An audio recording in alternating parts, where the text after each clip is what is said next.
Good morning, SHS. My name's Cassie. And my name's Aubrey. And welcome to Sports News. During spring break, baseball and softball both competed. Softball began district and fell against Fort Stockton and Monahans. They played Tuesday against Lubbock Christian and won, and they will play today against Pecos. Good luck, maidens. Baseball played against Lamesa and won. They will start district against Pecos this Friday here. Good luck, Indians and maidens. Tennis will also compete this Thursday through Saturday in the Seminole Invitational. Track will also compete today in Abernathy. Good luck. Golf will go and compete in a tournament this weekend. Good luck. Also, we would like to congratulate the sibling powerhouse, Bree and Jalen Bratton, for making All-State. Way to go, guys. This is Sports News signing off.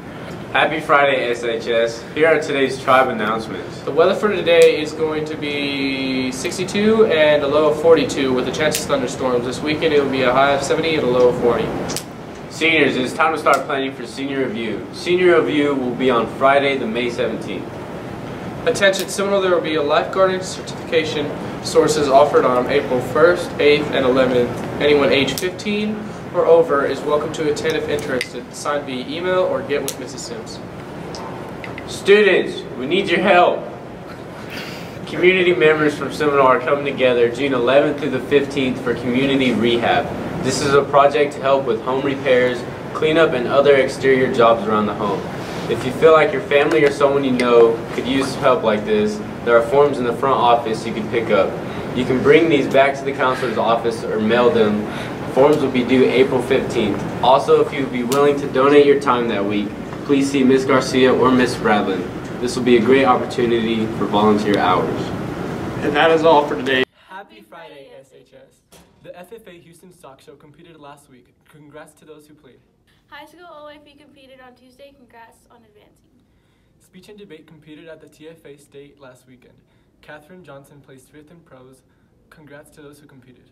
Congratulations to the students who performed at the high school choir UIL sight reading and concert held all day Thursday, March 21st. Good luck to those in the FFA that are competing at Tarleton, Clarendon, and WTAMU. Good luck to those trying out for cheer on Monday, March 25th. I'm pretty nervous, but I'm excited for what next year is going to hold. Good luck to the UIL students who are competing in Monahans on Tuesday, March 26th. Good luck to the high school OIP students who are performing at the Bi-District Wednesday, March 27th. Welcome to SNL, guys. I'm Kevin Gasca and not Garza. I'm Nathan Gates. This week, One Act had their first competition, and we can say it can get a bit stressful at times. Especially if you're getting put in a week and a half before the competition. We know that a lot of other school events can have stressful situations, so we're here to talk about their similarities and differences. So we gathered people from different electives and talk to them about their competitions.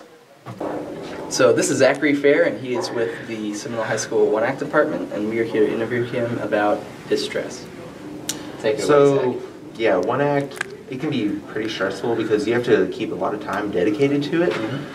And then whenever it comes to the shows, we have to set up a lot of stuff in a very short amount of time. Yeah. And then our shows itself, we have like very strict time limits and a lot of strict rules that we have to follow.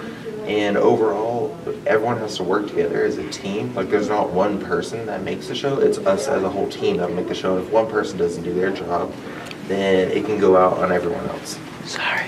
What are some of those rules you have to follow, those strict rules? Well, pretty much your set and everything, like you have very specific guidelines what it could be, and like you have to keep it in just a very like tight space whenever you're storing it. And then the main thing is just your time limits that you're left on. All right, thank you, Zach. Alright, Kevin Gasca here, and I'm here with Bryce Lopez, who's been in football and One Act, and we're here to tell him about how stressful it can be for being in both activities and what his job is. Ray, take it away. What my job is? Yeah, let's start with One Act. Okay. One Act is really stressful because I have to act in front of like a billion people at one time. And like you have this thing called a 7-minute setup, and you have to set your entire set up in 7 minutes. So it's like really stressful. And then football is always stressful because you know you have to like remember the plays, and then you have to like perform them well, and then you have to like run the right routes, and then you gotta tackle the guy, and stressful. Pep rallies, you know, stressful. Hey guys, we have two athletes here, JD Reimer and Earl Neufeld. One's a baseball player, one's a basketball player, and obviously those are sports, so it's quite stressful, so we don't want to get their take on this whole stress thing. Earl, what is your stress like? It stresses my body out a little bit, just the constant work I put into it, but otherwise I'd say it's a fun sport to play, but stress always comes with it. Obviously, you're a very good baseball player. Does it ever stress you out about your future? Yes, it does, honestly, because that's what I'm wanting to do. I'm looking for baseball in my future, and it's just always been a big part of my life. Awesome, awesome.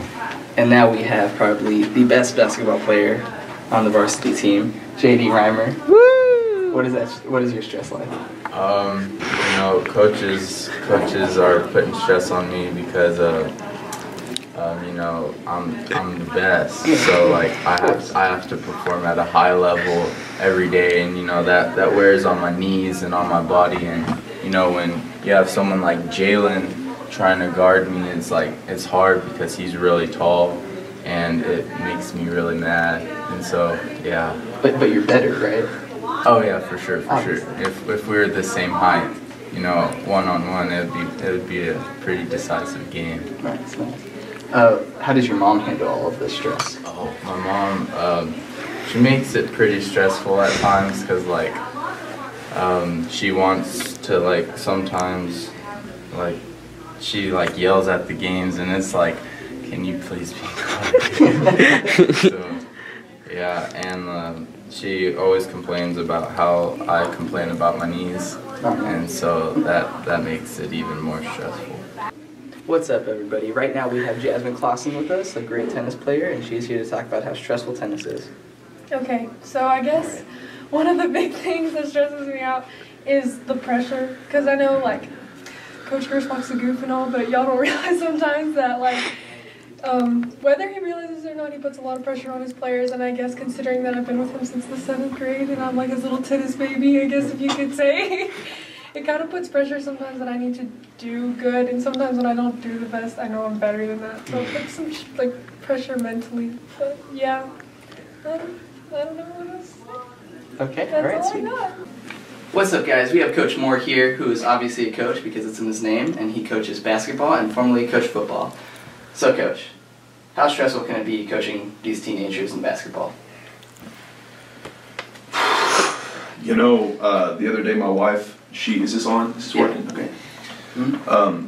She found a couple of gray hairs in the back of my hair, and so I started naming them after some of the players on our team.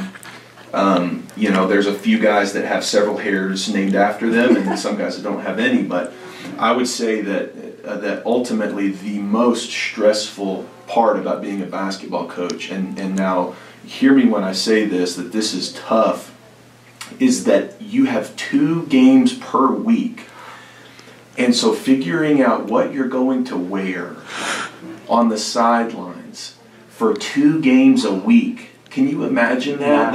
The pressure that you feel so that you don't look better than the head coach as an assistant, but that you look presentable enough to coach your team as the head coach, but something that's, you know, form-fitting and flattering, while also gives you flexibility and movement as you move around on the sideline. So, and then you get something dirty, or you know, you take a trip to Fort Stockton on a Tuesday, and you got to find something else on Friday. So you got to have multiple outfits in this company. So I mean, yeah, stress levels through the roof. Through the roof, yeah.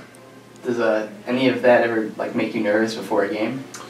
You know, I think yeah, so probably the nerves would show up night before the game when I'm standing at the door of my closet, combing through the 17,000 polos that I have that all have just slight differences on where the S with the spear is placed, but other than that, they're all identical, they look exactly the same.